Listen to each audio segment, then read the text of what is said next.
Hi, I'm Rob, and in this Gems of War video, I'm going to take a look in the Soulforge and tell you what I think is good and bad in there, what you should craft and what you should avoid. Also going to look at the new Glory Troop, see what we think of this, give that a rating as well, and give my Mythic of the Week. What is the best Mythic in the Soulforge, which you should craft? Anyway, why do birds fly south in the winter? Because it's faster than walking. Gah. Anyway, Doom Gargoyle, let's take a look at this. Nexus Epic converts a chosen mana gem to a Uber Doomskull. Gains 1 life for each brown ally, creates a brown gem when my turn begins, a pretty useful middle trait for a elemental and particularly a construct class, and reduce damage from skulls by 50%, pretty handy. Indeed, so very good traits. Spell, interesting. The good thing about Uber Doomskulls is they do cause a big explosion. So if there was another Uber Doomskull on the board somewhere, or maybe even some doomed Doomskulls, then you can get a chain reaction out of that and cause some bigger explosions and cause more mana gen, but unlikely to get an extra turn or anything like that. And you can do some good damage. There'll be times when you want to cast that, but a lot of the time it'll be a one cast, one bit of a damage thing. You could align some skulls, I suppose, get a skull hit out of it if you need to finish somebody off at the top. Quasi useful. Torn between 5 or 6 out of 10 on that. Because of the traits, I'm going to give Doomskull a semi-useful 6 out of 10. Not too shabby. Sherlock. Right, now let's jump to the Soulforge. Let's take a look at the weapons first. I'm not going to go over the ones that are here all the time because they've been looked at in other Soulforge videos, just the stuff that is new this week. Doomed Tanto. Deals damage to the last enemy based on your magic boosted by brown gems. If they have a doom, deal double damage. There's a 3% chance per tempering level to kill the enemy. So that is a super low percentage chance. You're forced to attack the last enemy as well, and it's a low amount of damage. The only thing that's good about this is basically that there's a chance to kill the enemy, and that is low.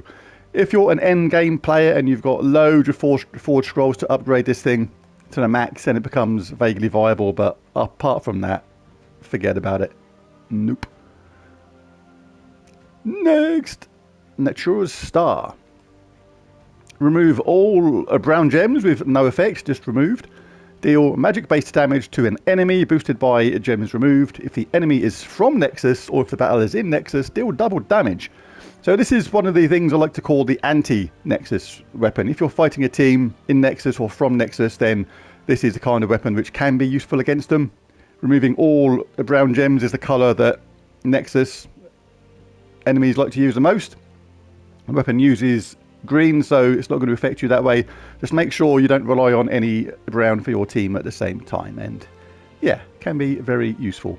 And it tangles as well. Tangling entangles the first troop when you cast this, which is very useful on its own. Thorn's Blade. Deal magic-based damage to an enemy boosted by green and elemental allies. That doesn't sound particularly good on its own, but again, one of the strengths of this is in its upgrade. It has a tangling, which is you entangle the first troop when you cast this. That is good on its own. And it also has Leaf, which is Leaf Storm. You get a green storm whenever you cast this. So in a green team where you want a lot of green, this can be useful indeed.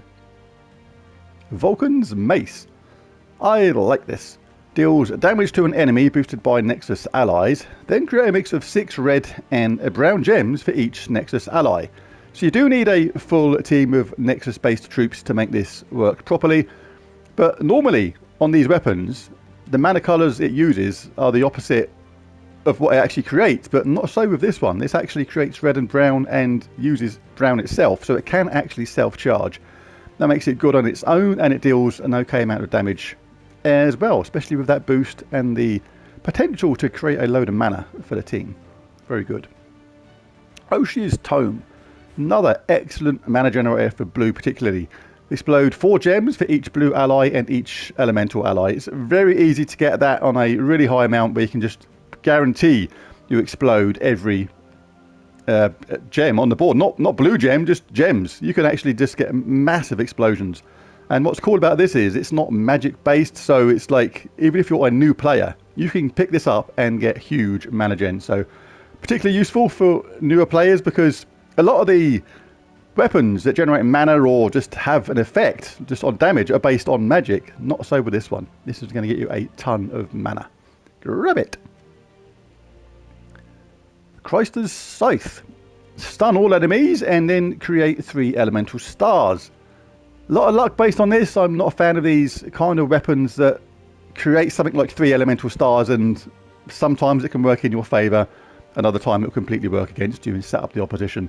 So not a huge fan of that. The upgrades are nothing special either.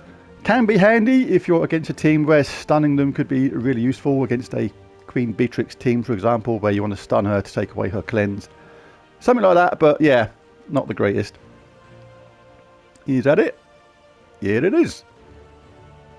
Right, now on to the troops. Nobody special in there this week. I had a quick look earlier. But we'll start with the Mythics and then we'll move on to the Legendaries ever so quickly. We have, first up, Wild Queen. A really good troop. Like her a lot. But it does depend upon what mood she's in.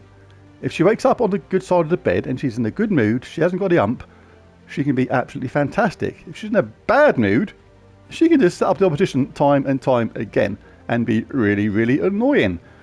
The spell is to steal up to, in my case, 48 attack from an enemy and give it to the first ally. So you take it from one, making them less effective, and you give it to your first ally. Create a mix of 22 skulls and green gems. Sometimes, like I said, she'll align those and do a ton of damage.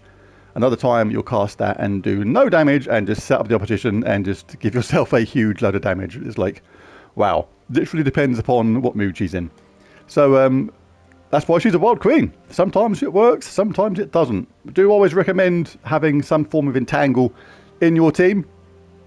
Just in case that goes wrong. The top troop might be entangled or something like that to mitigate any damage that might be coming your way when you cast a Wild Queen. And the Grey King. We got a Wild Queen and a Grey King. Superb troop. It destroys all gems of a chosen colour with full effect. So you gain these back. You gain that mana back. All enemies of that colour take magic-based true damage and are mana drained, silenced and frozen. That is really, really good. I do love the Grey King. Absolutely superb on Guild Wars days, especially when the enemy has a lot of troops using the same colour. Can be mega, mega effective. Astralis. Wow, this is a really good bunch of mythics this week so far. Deals magic-based splash damage to 1 to 4 random enemies, then jumble the board and gain an extra turn. Really good, because you can just basically you can mix her with so many different teams where you can really use that benefit of jumble the board and gain an extra turn. Really good. The thing I don't like about her is the hitting of the enemies. Sometimes it can be 1 and then it's like a very small amount of damage, and especially if she decides to hit somebody at the top or bottom, so you get minimal effect from the splash damage. But most of the time she does work out pretty good, just goes around punching people in the face and doing usually a okay amount of damage. Really, really nice third trait as well. Enchant all allies on 4 or 5 gem matches. Absolutely superb. And who's the last one? Sagittarian. Deals magic-based true damage to an enemy, then steal either 10 magic, 20 life, or 20 armor from the enemy. Not a huge fan of these things that do one thing or the other. You'd rather know a lot of the times you can plan your attacks better. But in a all true damage team, this thing can be actually reasonably effective because none of them things are bad. Stealing 10 magic is going to boost up the amount of damage it does. 20 life makes it more survivable, and so does 20 armor. If you're in a all true damage team, you're not going to be hitting their armor, so basically you'll always have some armor to steal. And give 2 magic to all yellow allies when matching yellow gems. Not too bad, especially considering it summons a light storm at the start of battle. Right, so there's them. Let's quickly go over the legendaries. Don't recommend crafting these because basically you're better off saving your diamonds. These troops are going to turn up in chests a lot more often than what a mythic would, so therefore technically a bit of a waste unless there's somebody absolutely amazing here. And Triton's okay, not amazing. The best thing about these troops normally that have these 50% starts to all a certain type of troop is literally that. And Triton, all Merfolk allies start with 50% mana, so that is good in a Merfolk team. And summons an Ice Storm at the start, which is blue, and deals heavy splash damage to an enemy boosted by blue gems. Then give all Merfolk 4 magic. Ori, not bad, not bad, very good. Destroy a row and column. Would be better if it destroyed like a star-shaped thing. That would have been much more suitable for this, considering its type of troop that it is. Then deals damage to all enemies boosted by purple and yellow gems destroyed. There will be a lot of purple and yellow gems there ordinarily, because it conjures a star storm at the start of my turn, which is not at the beginning of every battle, it's literally every single turn, and a star storm is purple and yellow. So mana generator does a bit of damage. Yeah, not too bad. Very good in certain teams, in fact. Chief Stronghorn. Doesn't sound much. Pulls an enemy to first place, deals magic +1 damage to them boosted by my attack, life and armor. But that can be really, really effective in certain teams, and very good when the enemy you're fighting is really, really set up because of the order the team is in. Pulling an enemy to first place is going to change that order of the team and then could swing the battle in your favour. So I do like troops that change the order of the team sometimes, because it is very, very important. And last but not least, King Mikhail. Love this guy. He's an angry bear and he's really good. Explodes a row, which is going to generate mana, deals damage to all enemies, then deal 9 more damage if I am enraged. And he can be enraged because it's very easy with that third trait, gain enraged when matching brown gems. And gain 3 to all skills if in the first position, 2 to boost up his power if you want even further. So really good, but who gets my super coveted Mythic of the Week? Wow, some really good troops here. I'm not going to give it to Sagittarian, it's not quite there really. It's not bad, but it's not amazing. But we have 3 great troops here. Wild Queen, Grey King and Nostralis. All potential like top 10 Mythics really. Wow. Right, anyway, Nostralis, not quite Gale. Not quite. Not in his company anyway. The reason is 1 to 4 random enemies. Sometimes it is just one enemy, and it's just like, it just goes around giving them a punch. And it could be the first or last troop, so it does minimal damage, and it's like, Misty, that was a little bit disappointing. Get your act together, love. Wild Queen and the Grey King. It's between you two. Who's it gonna be? Not gonna give it to the Wild Queen. She's just got on my nerves too many times, especially in Guild Wars, where you cast her. There's already some decent amount of skulls and green there. Should have a really high chance of working. And I've had her cast time after time after time where all she's done is just set up the opposition. For other people, it may work really well. And indeed, sometimes it absolutely does. Like I said before, if she's in a good mood, it's fantastic. If she's in a bad mood, she's just going to wind you up. So therefore, I am not going to give it to the Wild Queen.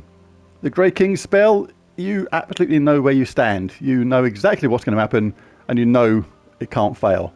You know you're going to destroy those gems of a chosen colour and get that mana. You know you're going to do that damage, and you know they're going to be mana drained, silence, and frozen, providing they're not immune to any of those things, of course. So the Grey King gets it. He's my Mythic of the Week. Go craft him straight away.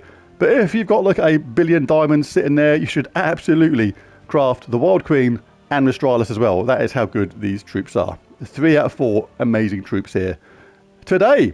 Well, there's a Soulforge video. If you enjoyed it, bash that like and subscribe button.